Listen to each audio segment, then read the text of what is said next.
네, 우리 지금부터 우리 김철기 선교사님 말씀 듣는 시간 가지려고 하는데요. 우리 김철기 선교사님 연결 잘 됐나요? 나와 주시겠습니까? 예, 목사님 안녕하세요. 반갑습니다. 네, 선교사님 반갑습니다. 네, 선교사님 제가 듣기로 지금 아마존도 뭐 코로나나 이런 여러 가지 어려움으로 많이 고생하시고 어려우신 일들이 많이 있다고 들었는데요. 코로나나 현지 사정 조금 말씀해 주실 수 있나요? 어, 브라질 전체 중에서 저희가 살고 있는 아마조나스 주만 지금 코로나 바이러스가 아주 극성을 이렇게 떨고 있습니다. 그래서 저희 동네에도 뭐 굉장히 많고 저 신학교 사역자들 중에서 한 70%가 지금 코로나 바이러스에 감염돼 있고 저희 교인 두 사람이 병원 중환자실에서 죽음과 사투를 벌이고 있는 중에 있습니다. 그런데 병원 시설도 원만하지 않고 또 코로나 바이러스 치료하는 약품도 없어서 정말 너무 안타깝게 제가 이런 상황들을 보면서 주님 앞에서 울고 걸어 다니고 있습니다. 그래서 저는 이제 두 번 코로나 확진을 받고 치료가 되어서 회복하고 있는 중에 있는데 우리 교인들 또 우리 신학 사역자들 우리 동네 사람들이 너무나 많이 고생하고 있어서 기억나실 때마다 여기 저희가 살고 있는 이 지역 코로나 바이러스와 우리 교인들의 치료를 위해서 사역자들의 치료를 위해서 기도해 주시면 대단히 감사하겠습니다. 네, 선교사님. 네, 이따가 저희가, 선교사님 말씀 듣고 또 같이 현지 위해서 같이 기도하는 시간 갖도록 하고요. 우리 지금 이제 선교사님 말씀 듣는, 하나님 말씀 듣는 시간 갖도록 하겠습니다. 제가 성경 봉독하도록 하겠습니다. 마태복음 28장 18절에서 20절까지 말씀입니다. 마태복음 28장 18절에서 20절까지 말씀, 신약성경 52페이지입니다. 신약성경 52페이지, 마태복음 28장 18절에서 20절까지 말씀, 제가 봉독하도록 하겠습니다. 예수께서 나와 말씀하여 이르시되 하늘과 땅의 모든 권세를 내게 주셨으니 그러므로 너희는 가서 모든 민족을 제자로 삼아 아버지와 아들과 성령의 이름으로 세례를 베풀고 내가 너희에게 분부한 모든 것을 가르쳐 지키게 하라. 볼지어다 내가 세상 끝날까지 너희와 항상 함께 있으리라 하시니라. 아멘. 우리 김철기 선교사님 나오셔서 연어의 꿈이라는 제목으로 말씀 듣는 시간 갖도록 하겠습니다. 안녕하세요. 토론토 십자가교회 성도님, 목사님, 안녕하세요. 너무 반갑습니다. 오늘 저녁에 이렇게 우리 성도님들과 함께 말씀을 나눌 수 있게 돼서 너무 감사하게 생각하고 주님께서 이 시간을 통해서 저 가운데 또 우리 십자가교회 성도님들 가운데 은혜를 풍성하게 채워주시기를 간절히 기도합니다. 하나 제가 양해를 구하고 싶습니다. 제가 코로나 바이러스에 걸려서 아직 회복하는 중이라서 부득불 앉아서 말씀을 전하겠습니다. 그래서 양해해 주시면 대단히 감사하겠습니다. 오래전에 제가 알래스카에 간 적이 있었습니다.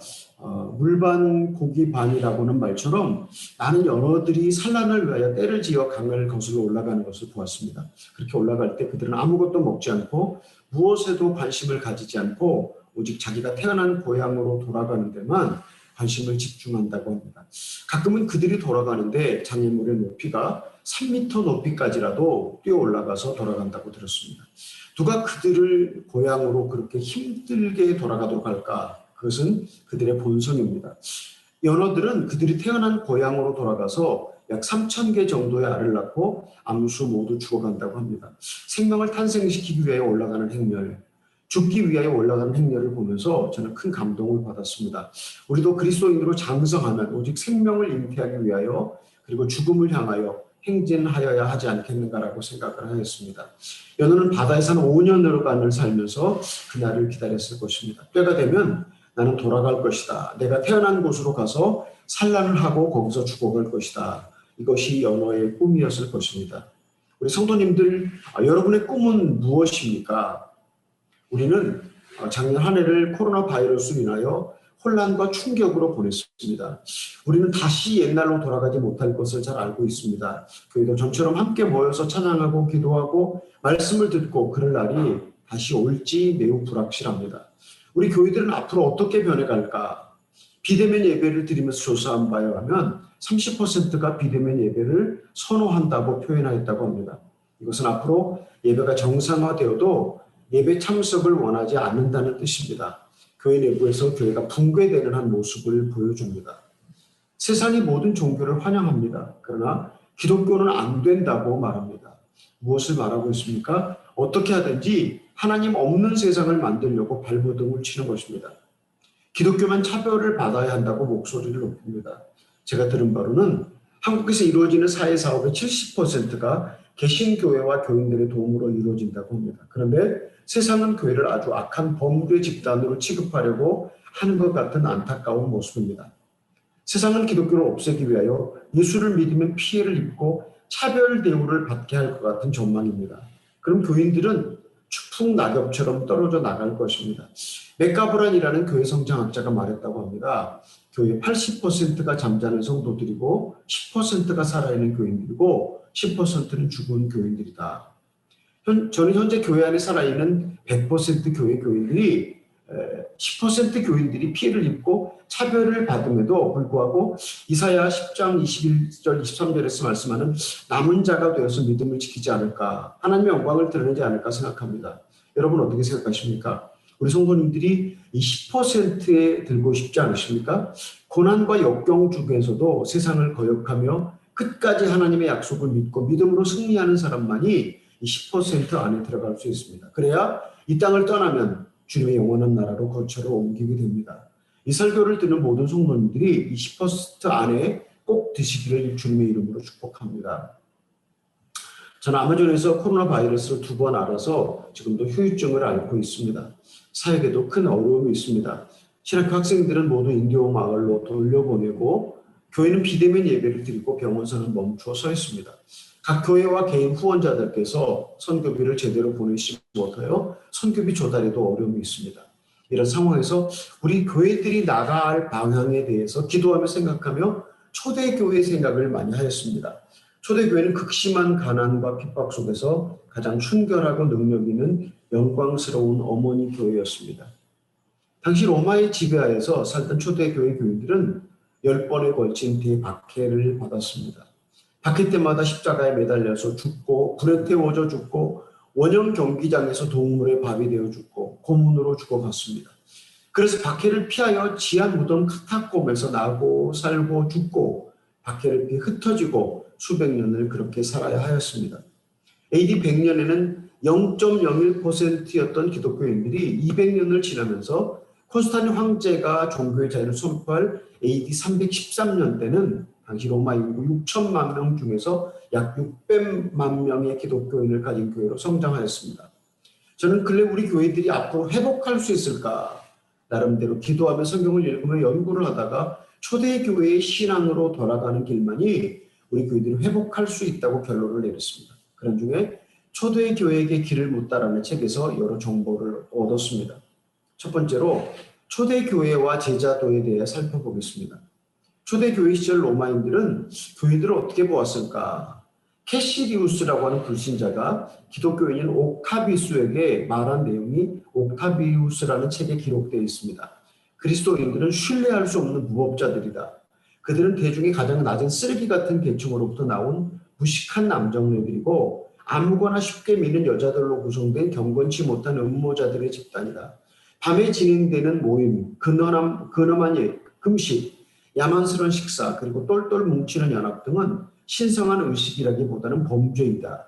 그들은 어둠 가운데 속임수를 부리는 비밀 집단이고 외부의 빛을 차단하는 사람들, 공공장소에서는 침묵하고 구석진 곳에서 이야기한다. 그들은 서로 알아가기도 전에 사랑에 빠지는 사람들이다.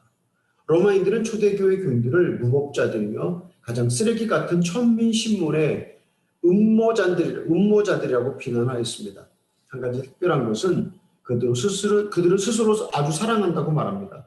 초대교회 교인들은 대부분 대물림된 가난으로 가장 가난하게 살았고 로마인들에게 쓰레기 같은 계층의 천민으로 비춰졌을 것입니다. 어떻습니까?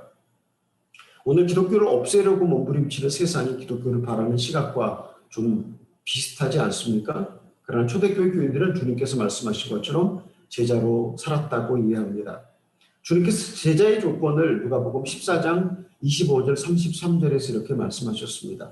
무릇 내게 오는 자가 자기 부모와 처자와 형제와 자매와 더욱이 자기 목숨까지 미워하지 않으면 능히 내 제자가 되지 못하고 누구든지 자기 십자가를 지고 나를 따르지 않는 자도 능히 내 제자가 되지 못하리라. 중력. 이와 같이 너희 중에 누구든지 자기 모든 소유를 버리지 않으면 능히 내 제자가 되지 못하리라고 말씀하셨습니다. 초대교회 교인들은 주님의 제자가 되기 위하여 자기 부모와 처자와 형제와 자매, 자기 목숨까지 미워하며 자기 모든 소유까지 버리며 세상 그 어떤 것보다 예수님을 더 사랑하였습니다. 주님을 사랑한 대가로 초대교회 교인들은 그리스도인이 되면 사랑하는 가족을 떠나야 했습니다. 사회로부터 격리되었습니다. 기독교인이 되면서 자기 권리와 사회적 지위를 포기하고 가장 가난한 천민으로 낮아져야 했습니다. 그리고 나그네로 살아야 하였습니다. 저는 늘 이런 생각을 해보았습니다. 이런 초대교회, 가난과 핍박 속에서 나고 살고 죽고 수백 년을 거듭한 그들의 꿈은 무엇이었을까? 그들도 우리처럼 물질을 구하려고 목숨을 걸었을까? 건강백세를 추구하였을까? 권력과 명예의 쾌락에 몸을 던졌을까? 더 편안하고 행복하기 위하여 비교와 경쟁을 거듭하였을까? 그들의 가장 중요한 꿈은 무엇이었을까? 연호의 꿈은 그들의 고향으로 돌아가서 산란을 하고 죽는 것이었습니다. 초대 교인들의 꿈은 주님을 닮고 주님을 위하여 살고 죽는 것이었습니다. 그렇지 않았으면 당시 로마인들의 삶을 떠나서 기독교인이라는 쓰레기 같은 가난한 천민 공동체에 들어가 살다가 죽을 이유가 전혀 없었을 것입니다. 가끔 주님의 제자로 사는 것이 그렇게 어려운가? 그럼 혹시 교회 와서 24시간 살아나는 말 아닌가라고 오해할 수 있습니다. 천만의 말씀입니다. 주님을 사랑하는 것과 교회와 사는 것은 아주 다릅니다. 천지 차이입니다. 절대 아닙니다. 우리가 교회 생활을 주님 사랑하는 것으로 잘못 가르쳐서 혼동을 합니다. 주님을 사랑하는 것은 내 삶의 모든 영역에서 주님을 첫 번째로 인정하는 것입니다. 주님께 우선순위를 드리는 것입니다. 내 마음 안에서 주님을 찾아가는 영적인 여행입니다. 제자가 되는 조건, 자신을 부인하고 십자가를 지는 것입니다. 내가 틀렸다고 인정하는 것입니다. 나는 태어날 때부터 악한 죄인입니다. 사도 바울은 말세 이렇게 된다라고 디모데후서 3장 1절과 5절에서 말씀을 합니다.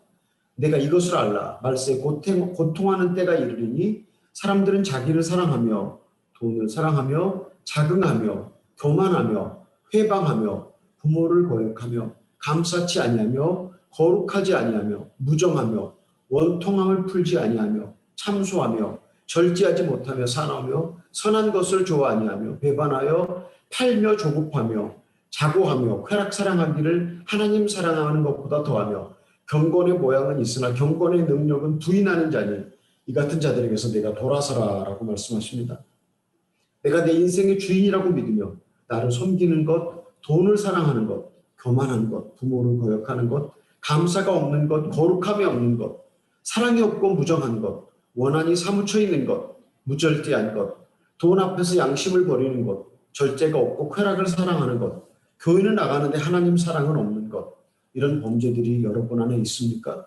사도 바울은 이런 죄성으로부터 자신을 붙들고 있는 것에서 돌아서라고 권면합니다. 자아의 문제는 죄성의 문제입니다. 잔 스토트는 죄는 자아다라는 말을 듣고 큰 깨달음이 있었다고 합니다. 내 자아가 죄다. 내가 곧 죄성 그 자체다. 우리는 하나님 없이 자기 필요를 채우려고 합니다.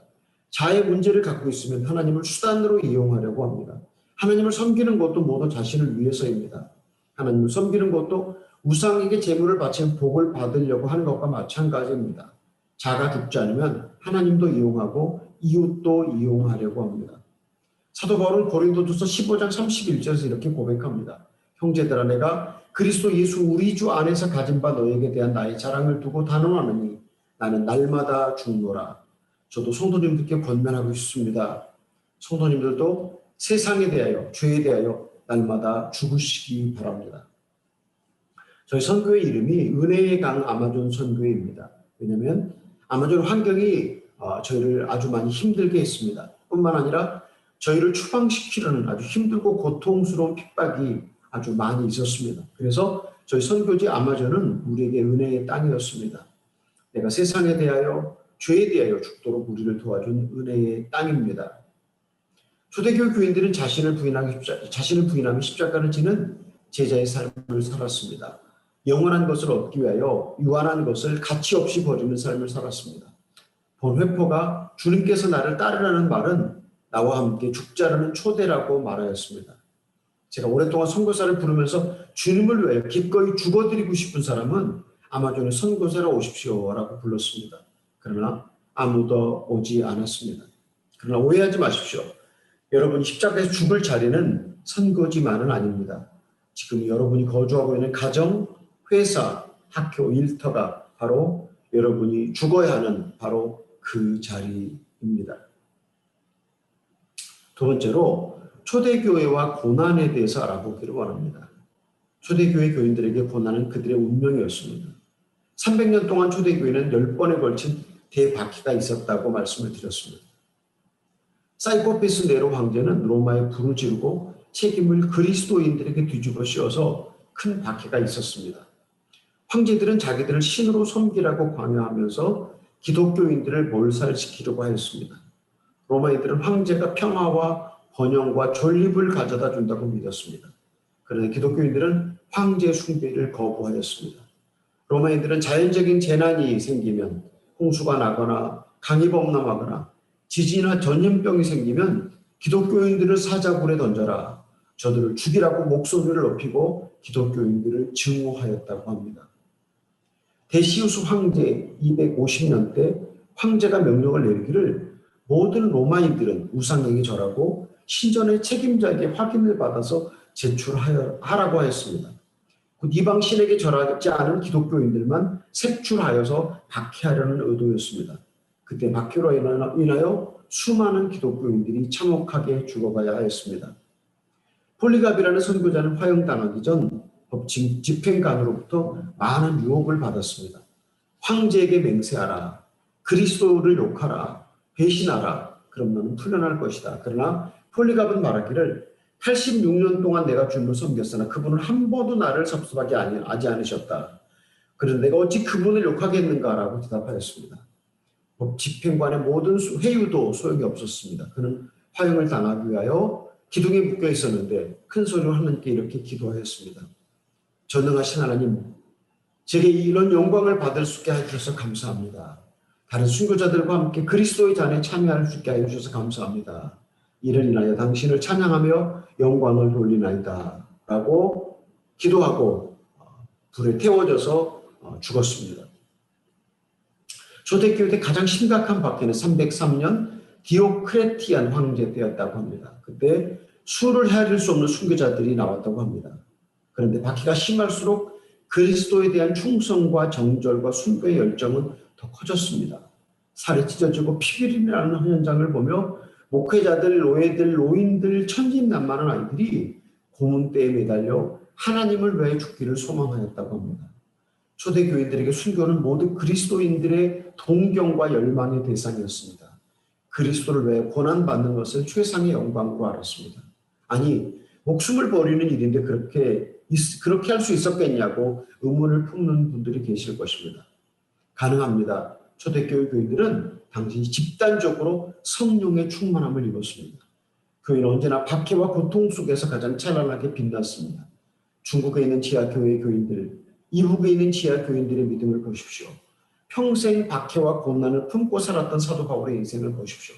그게 얼마나 찬란한 주님의 빛이 있었습니까? 저는 한국과 세계의 교회들이 차별과 박해를 받으며 다시 빛을 발할 것이라고 믿습니다. 많은 교인들은 교회를 떠나겠지만 그러나 소수의 교인들은 어떤 유혹 속에서도 믿음을 지키며 주님의 뜻을 행할 것입니다.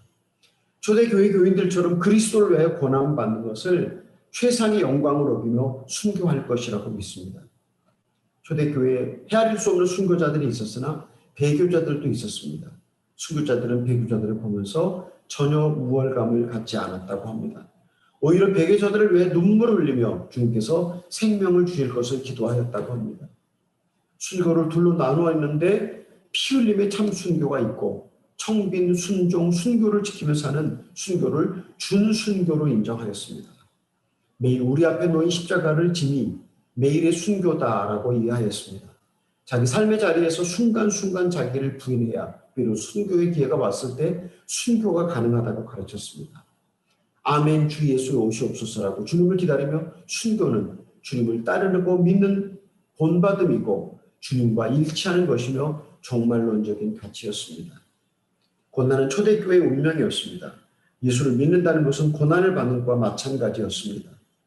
터툴리안이라는 순교자는 말하기를 너희가 우리를 살해할 때마다 즉시 우리는 더 많은 숫자가 늘어난다. 그리스도의 피는 교회의 씨앗이라고 선포하였습니다. 여러분들은 고난을 어떻게 이해하십니까? 저는 고난은 주님이 우리를 방문하시는 이 기회라고 이해합니다. 고난을 통해서 우리를 찾아오셔서 우리 죄와 악을 보여주시며 회개하게 하시고 천국에 입성할 수 있는 순결한 영혼으로 만드신다고 믿습니다. 하나님의 사람들에게 고난은 하나님 사랑의 표현이라고 믿고 기뻐하며 감사하며 기꺼이 목숨까지 내놓습니다. 제가 2번 코로나 바이러스에 걸렸다는 것을 아시는 어느 장로님이 제게 메일을 보내시면서 이렇게 말씀하셨습니다. 아니, 한 번도 걸리지 않은 사람도 많은데 어떻게 2번씩이나 걸립니까? 어떻게 그렇게 박복하십니까? 그런 식으로 제게 메일을 보냈습니다. 제가 그 메일을 보고 생각에 잠겼습니다. 내가 박복한가? 우리 주님은 3년 동안 가르치고 훈련시킨 제자에게 배신을 당해 십자가에 죽었으니 얼마나 박복한가? 주님의 제자들은 사도 바울은 어떤가? 시험을 많이 당하는 것은 죄가 많아서 그런가? 아니면 주님의 사랑을 많이 입어서인가? 초대교회 교인들은 혹독한 박해를 수백 년 받았습니다. 이북에 있는 지하 교인들도 수십 년 동안 박해를 받고 있습니다. 로마 지하 무덤 카타콤은 그들의 피난처였고 예배 처소였고 무덤이었습니다. 거기서 나고 살고 죽어도 그 고난을 뒤집으려고 하지 않았습니다. 오히려 그 고난을 통해서 그들은 주님께 더 가까이 나갔고 고난은 마땅한 것이라고 이해하였습니다.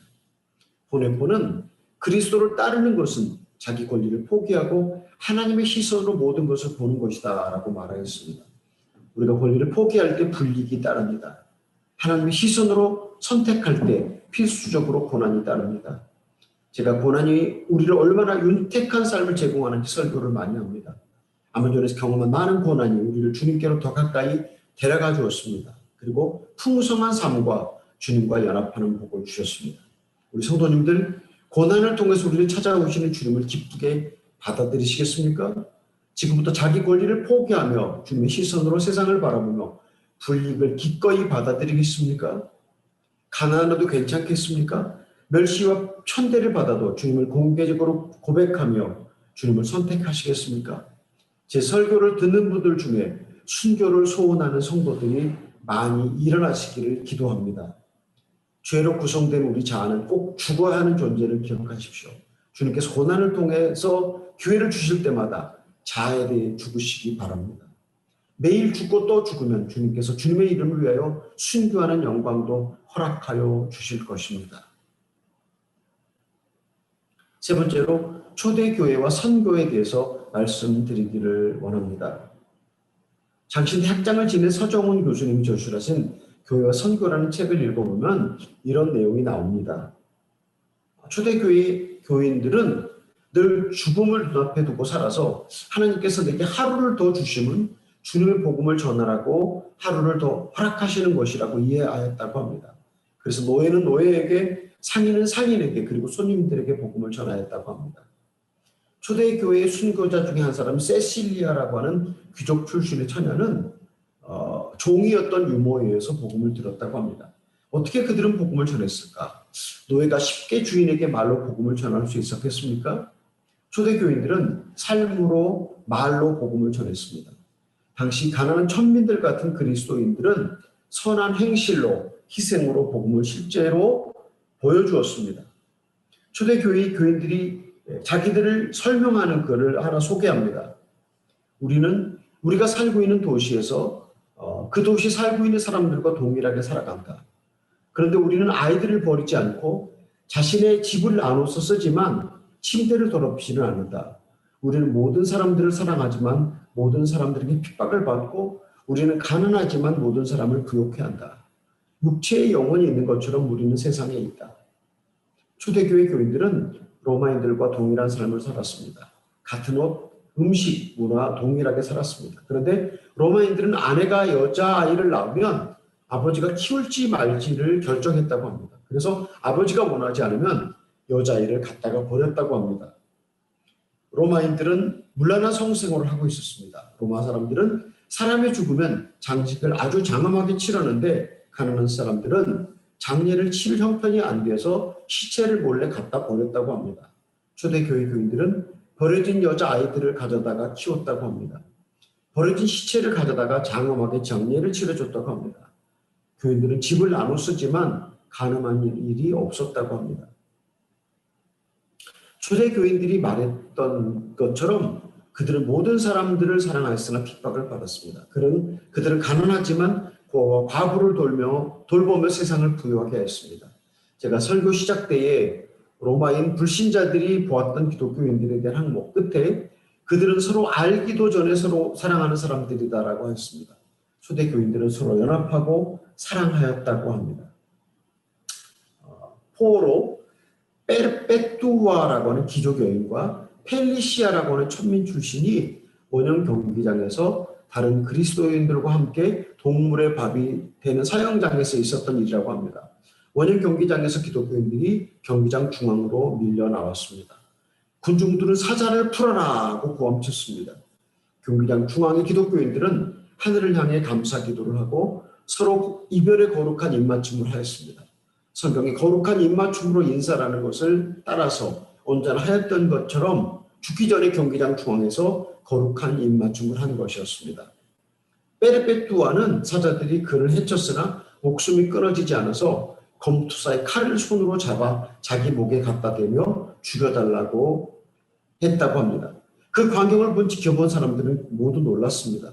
죽음 앞에서 저들은 어떻게 저렇게 평화로울 수 있을까? 저들은 어떤 이들은 귀족이고 어떤 이들은 노예고 어떤 이들은 평민들인데 모든 계층을 부정하며 어떻게 서로 입을 맞추는가? 페르페투아와 펠리시아의 죽음 이후로 감옥의 간수들이 기독교인들을 아주 존경하고 관심을 가졌다고 합니다. 너희는 어떻게 그렇게 핍박을 받는데 그럼에도 불구하고 모든 사람들을 사랑하고 도와주느냐? 도대체 너희가 믿는 하나님은 어떤 신이냐?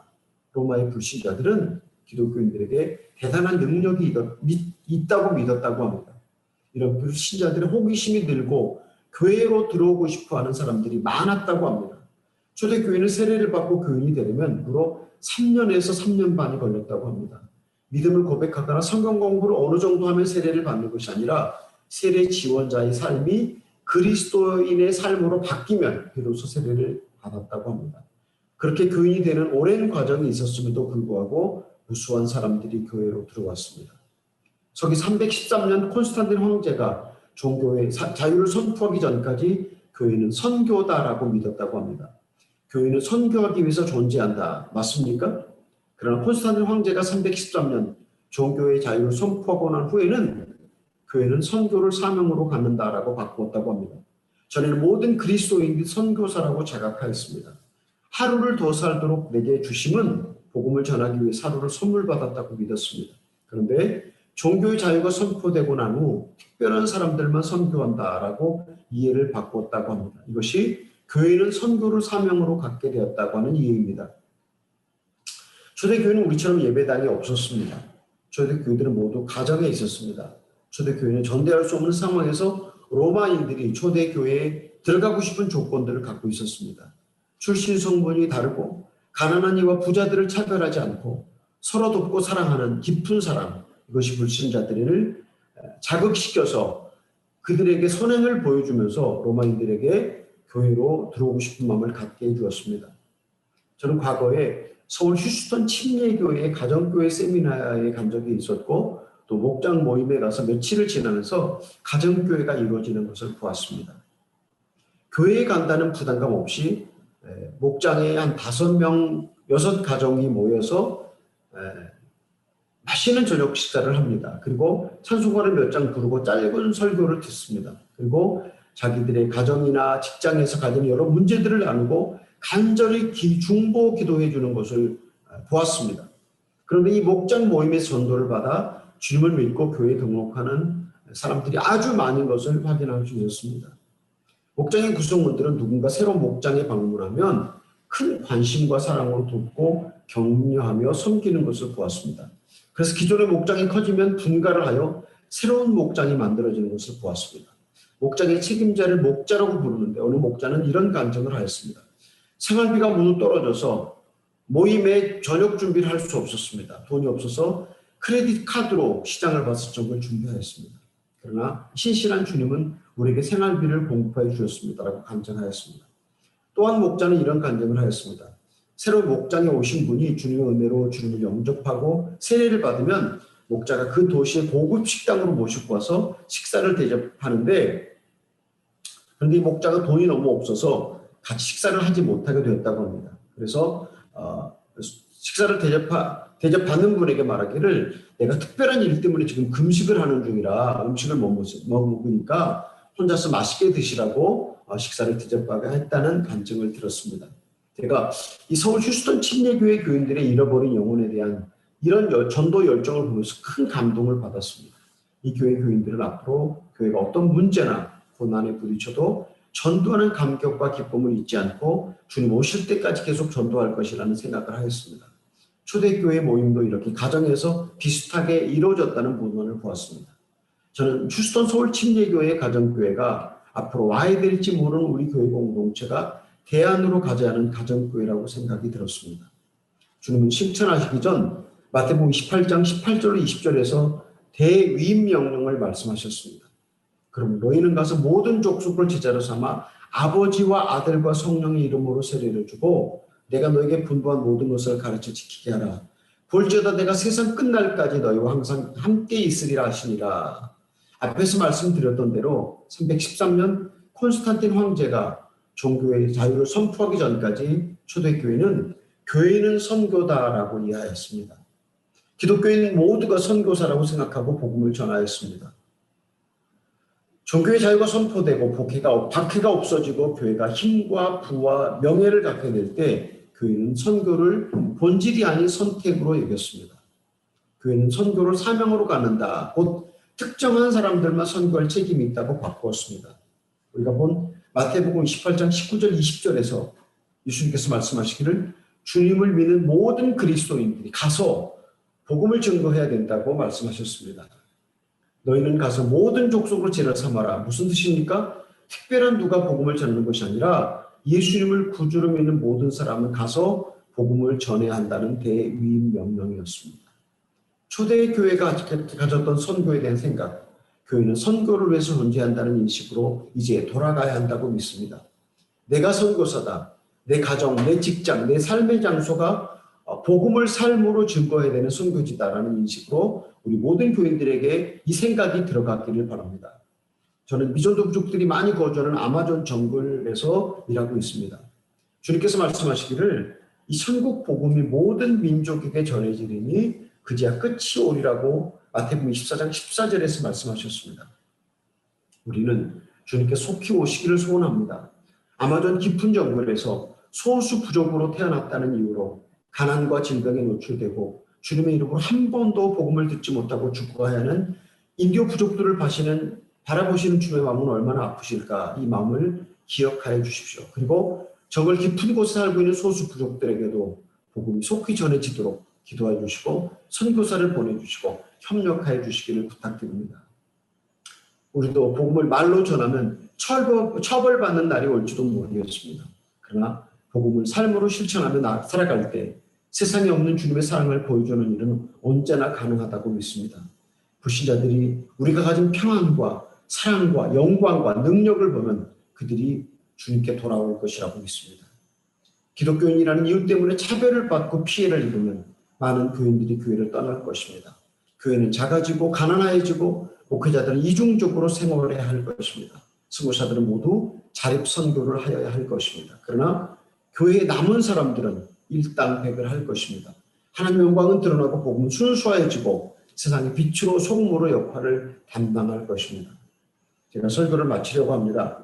핍박이 없는 시대에 매일의 삶 속에서 순교하고 영광스럽게 천국에 들어간 제 아내 허은석 선교사의 간증을 들려드리고 설교를 마무리하겠습니다. 허선교사는 아마존에서 특별히 고통이 많았습니다. 독충에 물리면 모든 상처가 성이 나는 알러지 체질이었습니다. 그래서 팔과 다리가 상처로 마치 소나무 껍질 같았습니다. 묵궁이라는 눈에 보이지 않는 벌레가 귀 속에도 들어가고 자궁에도 들어갔습니다. 허선교사의 아마존의 하루는 지옥이었습니다. 더불어 아마존에서 우리는 여러 번 고소를 당하고 중상모욕으로 온갖 핍박을 받았습니다. 독약을 먹여 살해를 시도했고 목숨의 위협도 여러 번 있었습니다. 그러나 한 번도 제게 한국으로 돌아가자고 말하지 않았습니다. 아마존에서 매일의 일상의 삶을 기쁨으로 받아들였습니다. 시련과 고통을 거절하지 않고 주님을 향한 사랑의 불길이 더 타올랐습니다. 허수고사는 폐암 진단을 받을 때 내가 평생 하나님을 사랑한 보상이라고 말하였습니다. 죽음마저도 감사하러 받아들이고 자기 부인의 삶을 실천하였습니다. 하나님이 본인을 최선으로 인도함을 믿었습니다. 주님께서 그 무엇을 허락하셔도 그것이 본인을 하나님께 더 가까이 데려가게 할 것이라고 믿었습니다. 그래서 허선교회의 삶은 위대한 한편의 설교로 인류 형제들의 마음속에 남았습니다. 그리고 그가 남겨놓은 내가 왕 바리새인입니다. 그리스도만 남을 때까지라고는 두 권의 책들이 많은 사람들에게 생명의 빛을 전해주고 있습니다. 허선교사는 진실로 자기 목숨보다 주님과 인류 형제들을 더 사랑하며 살다가 주님과 온전히 연합하고 주님께로 돌아갔습니다. 코로나 바이러스로 인해서 고통이 극심합니다. 세상은 주님의 교회를 없애려고 시도합니다. 우리도 아멘 주 예수 오시옵소라고 기도하며 주님을 기다립니다. 이렇게 주님을 기다리는 상황에서라도 자신을 부인하고 기쁘게 십자가를 지는 주님의 제자로 사시기를 바랍니다. 우리가 믿음 때문에 비난과 조롱과 핍박이 찾아온다면 기쁘게 받으시기를 바랍니다. 비록 복음을 자유롭게 전하지 못해도 삶으로 몸으로 복음을 전하는 모든 성도님들이 되시기를 예수님의 이름으로 축복합니다. 기도하시겠습니다. 하나님 아버지 감사합니다. 초대교회는 모든 성도들이 주님의 제자로 살았습니다. 초대교회는 고난에도 불구하고 그들의 삶으로 몸으로 복음을 전했습니다. 하나님 오늘 우리 토론토의 십자가 교회가 이렇게 초대교회 교인들처럼 제자의 삶을 살게 하시고 삶으로 몸으로 복음을 전하게 하시고 고난 가운데서 빛을 발하는 하나님의 교회로 주님 축복하여 주시옵소서. 예수님의 이름으로 기도하옵나이다. 아멘. 아멘. 네, 선교사님 제가 몇 가지 좀 질문을 드리고 싶은데요. 제가 알기로 선교사님 1990년도 초부터 지금 30년 넘어가는 시간 동안 그 브라질 아마존에서 선교하고 계신 걸로 알고 있는데요. 어떻게 그 열악한 곳을 지구 반대편의 그곳을 가시게 됐는지가 제가 좀 궁금합니다. 혹시 그 부분 좀 나누실 수 있으신가요? 저는 신학교 다니면서 한 번도 선교사가 될 생각을 해본 적이 없었습니다. 그런데 제 집사람이 저보고 새벽기도 매일 안 한다고 당신처럼 새벽기도 잘 안 하는 게으른 기도 게으르게 하는 전도사랑 살아서 장래가 없으니까 우리 각자 따로따로 헤어지자 그러더라고요. 그래서 기도 안에서 이혼당했다고 그러면 너무 창피하잖아요. 그래서 제가 이혼 안 당하려고 서울 그 북한산 꼭대기 올라가 40일 금식을 했거든요. 그때가 추운 겨울이었어요. 엄청 추웠는데 1월 달에 제가 그 북한산 꼭대기 가서 금식을 했는데 금식 끝날 때쯤 하나님 제 마음속에 막 생각을 주시기를 너는 잃어버린 목회자 없이 잃어버린 양떼들을 돌보는 그런 목회자 없는 농촌교회 찾아가서 이렇게 사역을 하라고 그러셨어요. 그래서 제가 그 금식 끝나고 농촌교회를 찾아가서 찢어지게 가난하게 살면서 목회를 했는데 한 5년이 지나니까 그 목회가 너무 감사했어요. 왜냐하면 진짜 우리도 가난하게 살았고 가난한 농촌교인들을 보면서 그들과 함께 살다가 죽는 것이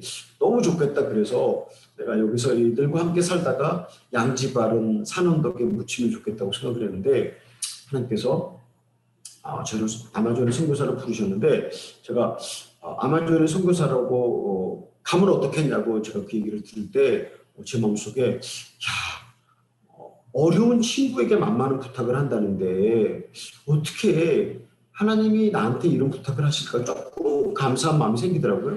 근데 그래서 야, 큰 아나콘다는 뱀이 통째로 삼키는데 나를 가라고 하실까. 그래서 이 섭섭한 감정하고 조금 감사한 마음이 동시에 같이 들었어요. 근데 제가 그 세계 선교부에서 저한테 그 아마존 선교사로 가주라는 부탁을 드릴 때 우리가 왜 목사님이나 장로님이나 누가 이렇게 어려운 거 시키면 하기 싫을 때 이렇게 딱 해대는 변명이 있잖아요. 기도해보고 말씀드리겠습니다. 제가 기도하고 말씀드리겠습니다. 그리고 가서 엎드려서 기도를 하는데 하나님 저는 아닙니다. 제가 이렇게 농촌에 와서 6년 동안 진짜 찌질하게 하나님께 살면서 그냥 계란을 한번 좀 마음껏 먹어봤으면 소원이 없겠다 저는 생각했고요. 집사람은 고등어 자반에 밥을 먹었으면 소원이 없겠다고 생각하는 가난하게 살았는데 선교사로 갈 사람들 허다하게 많은데 그 사람들 가야지 왜 제가 가야 합니까? 라고 하는 그런 변명과 함께 하다가 제가 40일 금식 기도할 때 제가 하나님께 이런 기도를 한 적이 있었거든요. 하나님 저는 가진 게 하나도 없습니다. 그래서 하나님 제가 제 목숨을 하나님께 드리겠습니다라고 기도한 적이 있었는데 제가 선교사로 안 가려고 새벽마다 마룻바닥에 엎드려서 기도를 하는데 또 그 북한산 꼭대기에서 나한테 너는 가진 것이 아무것도 없어서 목숨을 바치겠다고 말하지 않았냐고 그렇게 딱 그 기도를 그때 진짜 그냥 아주 기가 막힌 시간에 저한테 딱 떠올려 주시더라고요. 그래서 제가 하나님 제가 가겠습니다. 그래서 제가 아마존 선교사로 오게 되었습니다. 그런데 아마존 선교사로 올 때 우리는 무슨 생각을 했냐면 하나님 아마존에 가서 우리는 죽을 것입니다. 다시 한국에 돌아오지 못할 것입니다. 그래서 아마존에 가서 자아에 대해서 죽고 우리 육신이 죽고 그러나 그곳에 가서 우리는 훌륭하고 유명한 선교사가 되는 것보다는 우리 자아가 우리 죄가 죽고 또 죽어서 주님과 연합하는 삶을 살고 싶습니다라고 고백을 했는데 하나님께서 아마존을 보내셔서 정말 환경 가운데서 또는 많은 핍박을 받으면서 우리의 자아에 대해서 우리가 세상 사랑하는 모든 것에 대해서 명예에 대해서 죽을 수 있도록 해주셔서 정말 아마존이 은혜의 땅이고 그래서 이제 우리 집사람이 살았을 때 저하고처럼 이런 얘기를 했어요. 성경은 우리가 다시 태어난다고 절대 말하지 않습니다. 사람이 한 번 죽는 것은 정한이 그 심판이 있으리나 라고 말씀하셨거든요. 우리는 다시 태어나지 않는데 근데 만일에 우리가 다시 태어난다면 우리는 다시 아마존의 선교사로 가자. 왜냐하면 아마존이 우리 자아가 죽기에 가장 좋은 장소다. 그래서 다시 아마존의 선교사로 가자고 이야기한 적이 있었습니다. 그래서 아마존이 우리를 향해서 은혜를 많이 입게 해주신 은혜의 땅이고 또 이곳에서 경험한 하나님이 참으로 얼마나 감사했는지 그래서 하나님이 우리를 아마존의 선교사를 보내준 것이 하나님의 큰 축복이었고 그래서 우리 사랑하는 성도님들 하나님이 우리를 고난의 장소를 부를 때 아무쪼록 아멘 하고 순종하시는 여러분이 되시기를 예수님의 이름으로 축복합니다. 네, 선교사님 감사합니다. 또 다른 질문이 있는데요. 선교사님 지금 90년대 초부터 30년 넘어가는 시간 동안 그 아마존에서 사역해 오시면서 참 많은 에피소드들도 있으시고 많은 또 생각나시는 분들이 굉장히 많이 있으실 거라고 생각이 듭니다. 또 특별히 저희 공동체에서는 뭐 김성준 목사나 위성준 목사나 뭐 등등 거기 단기 선교사로 가서 선교사님 옆에서 또 사시는 것도 보고 선교하면서 같이 또 많은 일들이 있었던 것 같은데요.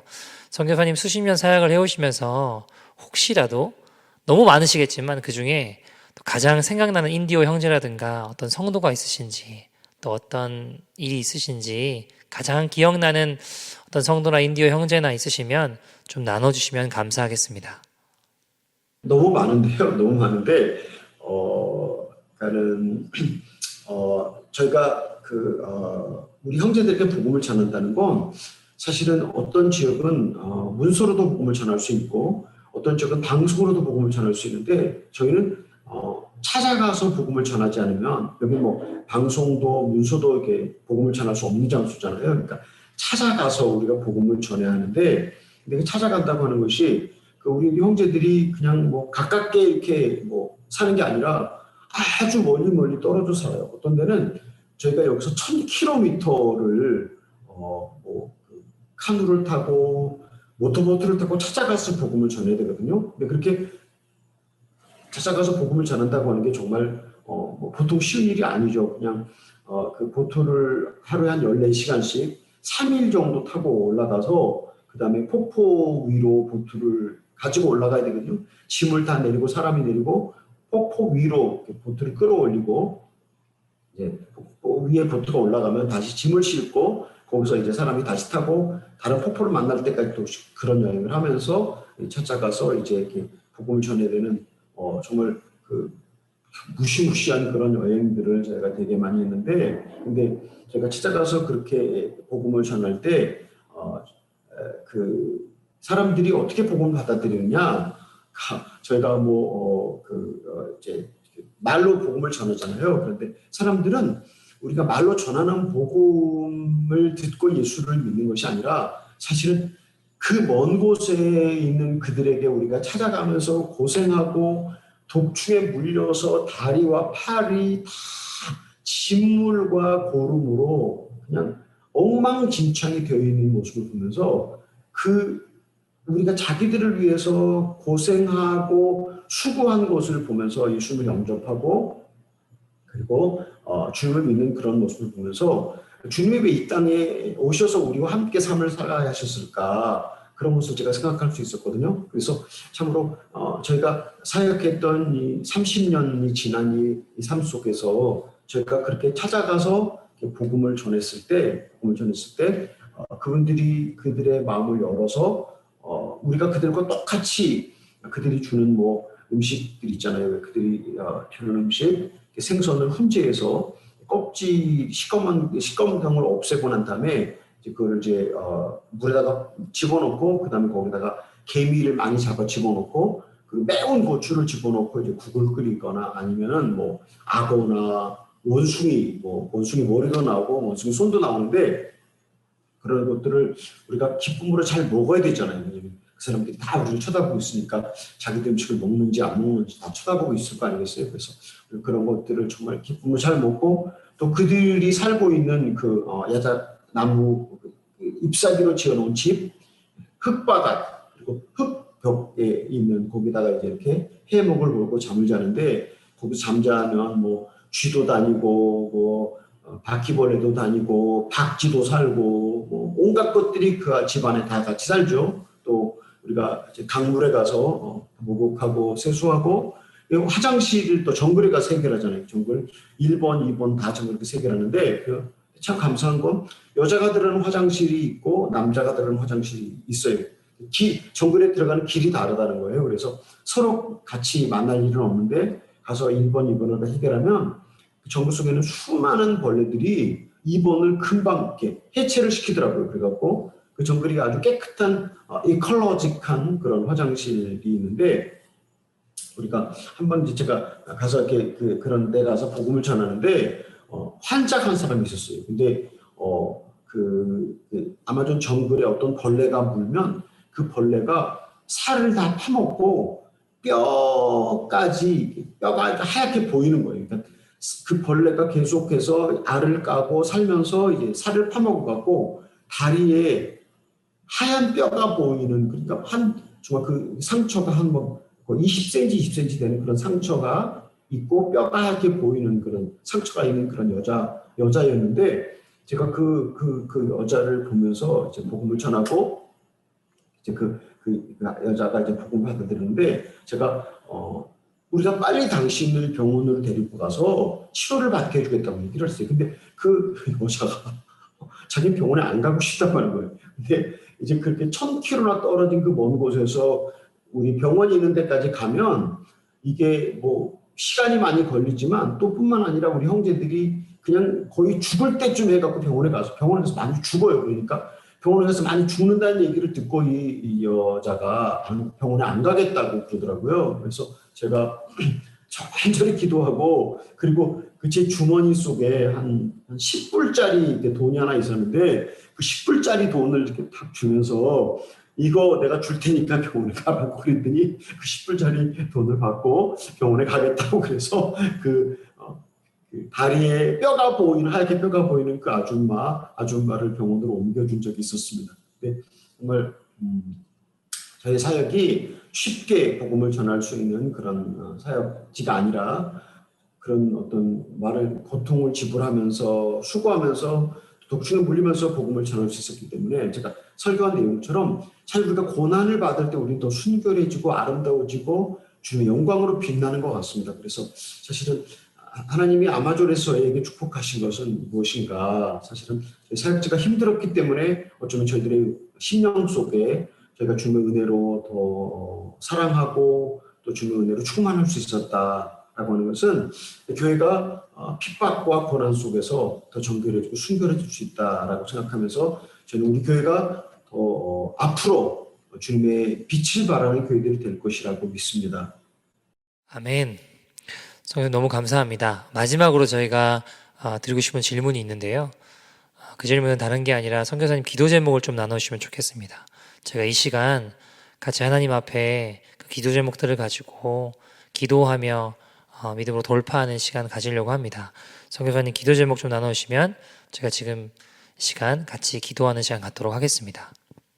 예, 아까 말씀드린 것처럼 지금 저희 지역에 뭐 그냥 아주 극심하게 코로나 바이러스가 작년 4월과 5월에 가장 코로나 바이러스가 극심했는데 지금은 작년 4월과 5월보다 더 코로나 바이러스가 많이 이제 감염이 돼서 말씀드린 것처럼 저희 교인 2사람이 중환자실에서 죽은 거 사투를 벌이고 있고 많은 동네 사람들 그 저희 신학교 사역자들이 또 감염돼 갖고 또 저희 신학교 함께 거주하고 있는 84세 되신 독신 장로님 한 분 계신데 그분도 걸리셔서 오늘 14일째인데 아주 고통을 많이 경험하고 있습니다. 또 저도 이제 코로나 바이러스로 회복하고 있는 중에 있는데 하나님께서 이 코로나 바이러스 가운데 우리 교인들의 생명을 지켜주시고 또 제가 건강을 회복해서 사역할 수 있도록 기도해 주시면 대단히 감사하겠습니다.